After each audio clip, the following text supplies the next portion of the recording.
Buenas, mi nombre es Luis Durán y les vengo a hablar sobre la actividad número 3 de la asignatura Géneros Periodísticos Interpretativos impartida por el docente Jorge Montes en la Universidad Fermín Toro.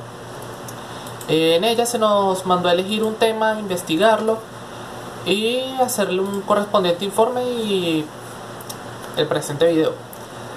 Para el tema a escoger, tomé lo de las protestas en Cuba. Bueno, desde el 11 de julio del presente año, del presente mes, se han estado presentando una serie de protestas en la isla de Cuba que tienen como detonante o factor principal temas sociales, políticos y económicos, como lo viene siendo en muchas personas pidiendo la salida de Díaz-Canel o del gobierno de los Castro de Cuba, falta de medicinas, falta de comida y falta de combustible también. Además del tema de que se ha desatado mucho el panorama del COVID-19 en la isla caribeña. Se puede decir que esto ya tiene antecedentes, no es la primera vez que ocurre un estallido social de este estilo en Cuba.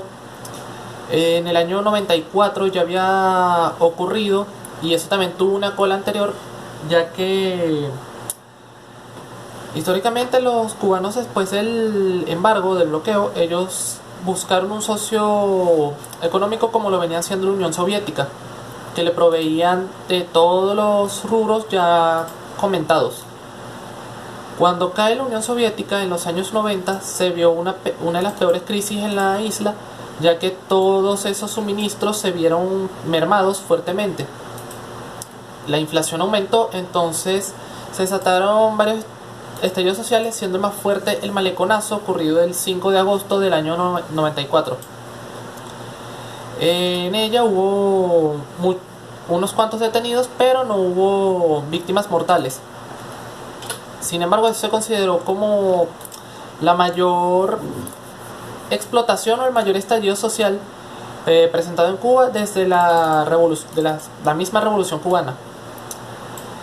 Luego de eso, cuando la cosa estaba más fuerte en Cuba, aparece un personaje llamado Hugo Chávez, que asciende al poder en Venezuela, y entonces se pasa a ser el nuevo proveedor, por decirlo así, o el socio principal de Cuba en diversos aspectos, ya que les proveía de combustible, les proveía de comida, medicina, reguladores eléctricos, entre otras tantas cosas.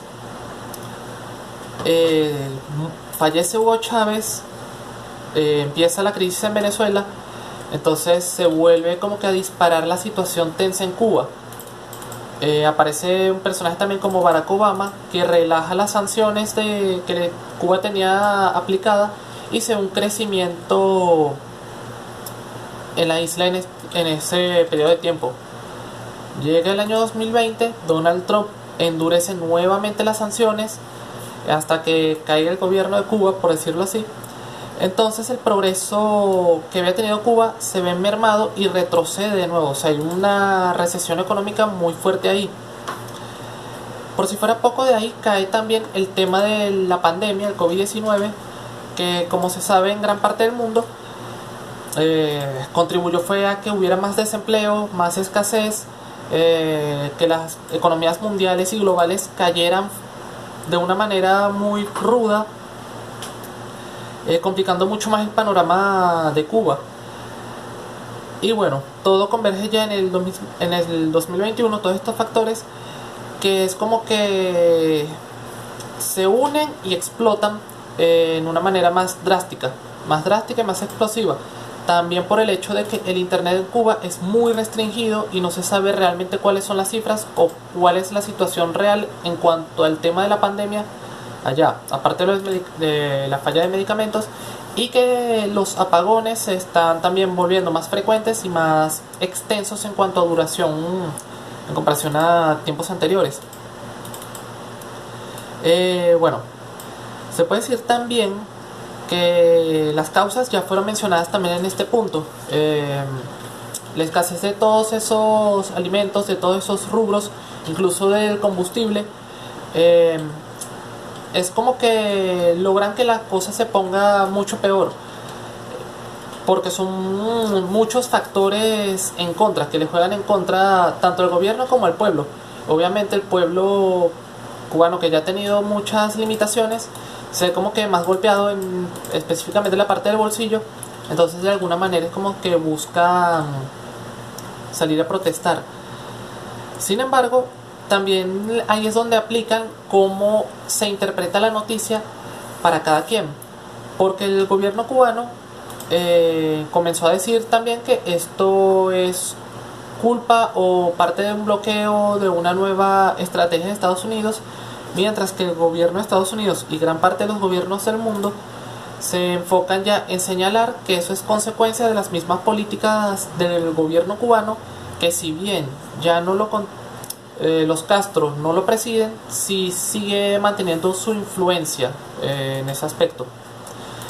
Eso también ha traído cola en toda Latinoamérica, ya que países como lo son Venezuela, en años recientes Ecuador, Bolivia, Argentina, se han visto influenciados de alguna manera, por decirlo así, del modelo de Cuba. Entonces muchas personas como que se han manifestado en favor de los protestantes cubanos, mientras que otros gobiernos ya con tendencia un poco más de izquierda también han manifestado su apoyo, pero al gobierno de Cuba. Entre los datos más vigentes de esta noticia, que se sigue actualizando, es que todo comenzó el 11 de julio. Fue cuando comenzaron la gente a salir a la calle. Díaz-Canel también comenzó a pedir a los partidarios del régimen que salieran también a defender su revolución. Y bueno, los días 12 y 13 de julio hubo saqueos, se reportaron varios heridos, se cayó completamente el internet en Cuba. Entonces se bloquearon las redes sociales que ya de por sí están muy reguladas, como lo son WhatsApp, Instagram, Facebook y Twitter. Y ya desde el 14 en adelante se han manifestado políticos y personalidades públicas, también manifestando su apoyo en favor y en contra de las manifestaciones y de las protestas. También se sabe, a pesar de que los datos de Cuba suelen ser muy cerrados, que han habido más de 100 detenidos y unas cuantas víctimas mortales que se estima, aún a la fecha de subir este video, no llegan a